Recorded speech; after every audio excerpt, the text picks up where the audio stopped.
We have a great question here from Mornay, who asks, how would a pushback from the Bank of England on Thursday with regards to negative interest rates, how that will affect something like the FTSE 100? Now, I think this is really a fantastic question, Mornay, because it allows us to go into a little bit more detail regarding something like the FTSE 100, which will be useful not only for this upcoming meeting, but also, for meetings going forward as well.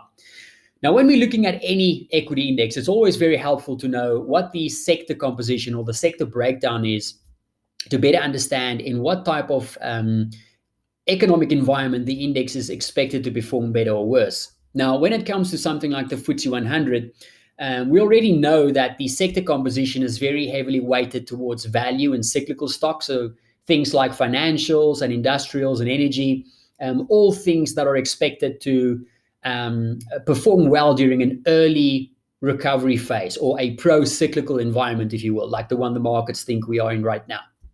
Now, of these different sectors, we can see that the financials makes up almost 1/5 or almost 20% of the index, which is very important for us to understand. So that tells us that anything that affects the financials is going to be very important for the index.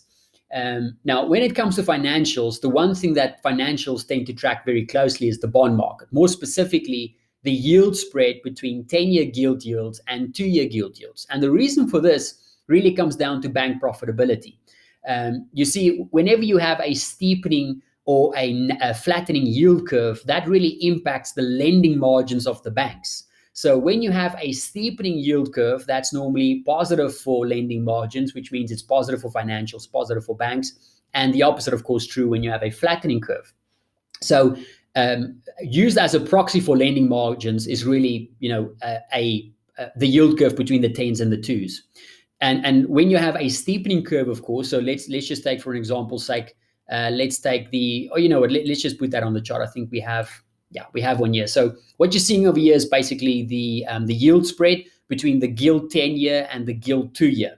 Now, when you have a steepening curve, that's basically when your long-term rates or yields go up relative to your short-term rates. And when you have a flattening curve, the curve's going down, that's basically when you have your 2 years going up relative to your 10 years, just as an example. So financials are a very good buy early in a cycle when you have your shorter end rates pegged down and your longer end rates going up due to a better outlook and prospect for the economy. Now, of course, in our current context, the markets are anticipating further steepening of the yield curves because central banks at the one end, at the shorter end of the curve, they're keeping shorter term rates lower for longer. While at the same time, the longer end of the curve, like the 10 years and higher, that's starting to pick up due to better economic outlook.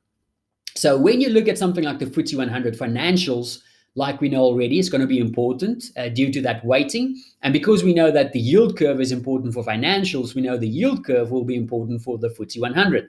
So on the screen here, we have, like we said, the yield curve.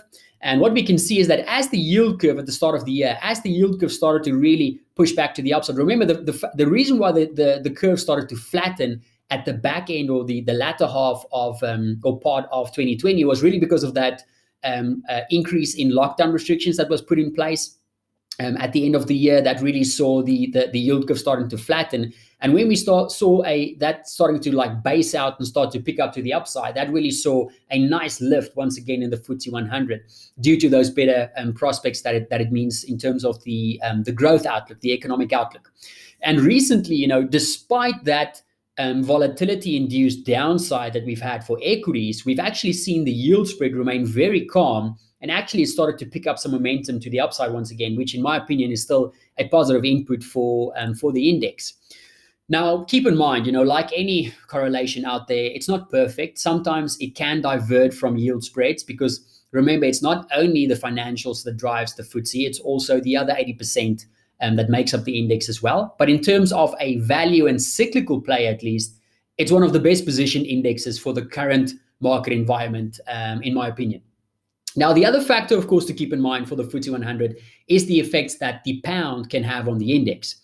Now, a big enough move in the pound relative to the dollar can have an inverse reaction on the FTSE 100, and that is because over 70% of the revenues generated by FTSE 100 companies are generated outside the UK, of which the bulk of that is actually dollar denominated. So a big enough move in the pound dollar can have an inverse reaction in the FTSE 100 and vice versa. So that is also something just to keep in mind.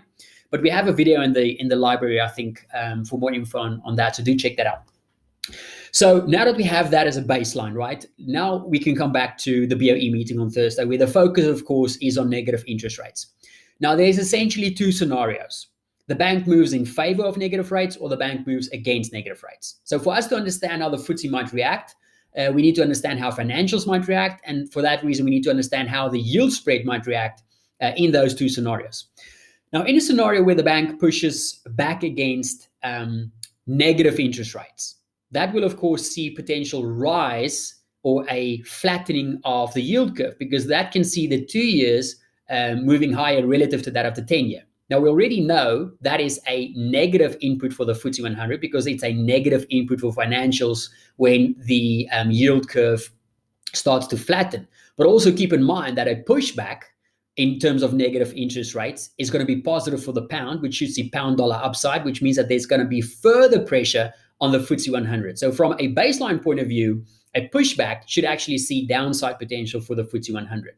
Now, in a scenario where the bank moves in favor of using negative rates, again, looking at the yield curve, that should see a further steepening of the curve, basically seeing 2-year yields being suppressed while relative to that of the 10-year. And we already know that a steepening curve should be a positive input for the FTSE 100 due to financials, and that should at the same time be a negative for the pound dollar, which should again add further potential upside pressure for the FTSE. So just looking at it in black and white like this, it would seem that we are looking for an opposite reaction in the FTSE 100 compared to the pound based on these two scenarios. Now, as with all things in trading, it's never just one thing, right?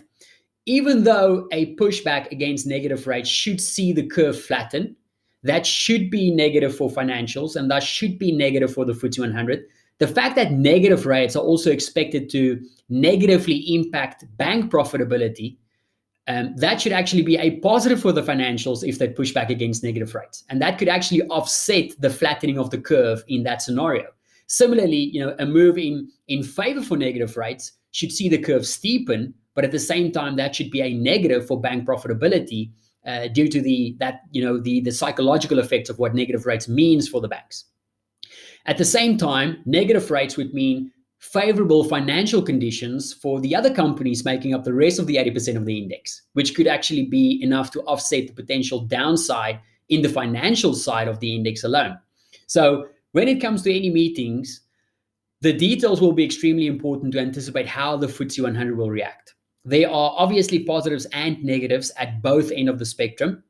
Thus, if you aren't in the FTSE 100 already, there's nothing wrong with waiting for the outcome and seeing how the details affects the market's reaction, what narrative they choose to latch onto. Will they latch onto negative rates being negative for financials and thus pushing it lower, or will the fact that the steepening curve is positive for financials, will that alone be positive to push it higher? So keep that in mind.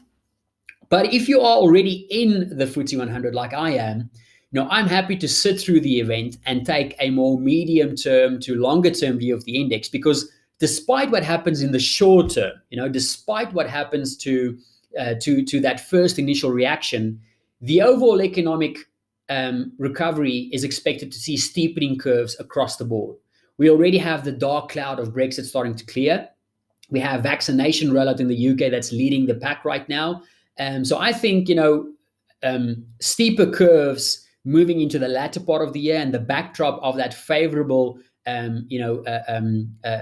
monetary policy environment, I think for the total index, that should still push it higher in the coming weeks and months. So in my opinion, no matter what happens in the short term, it might see some volatility, but I think the bigger picture view, that bigger picture macroeconomic outlook and backdrop for the UK should still see the FTSE 100 moving higher. But I hope that gives you some insights into digging into more of the details of how we can, plot out some potential scenarios in the short term, at least for how equity indexes can or should rather react during some of these announcements.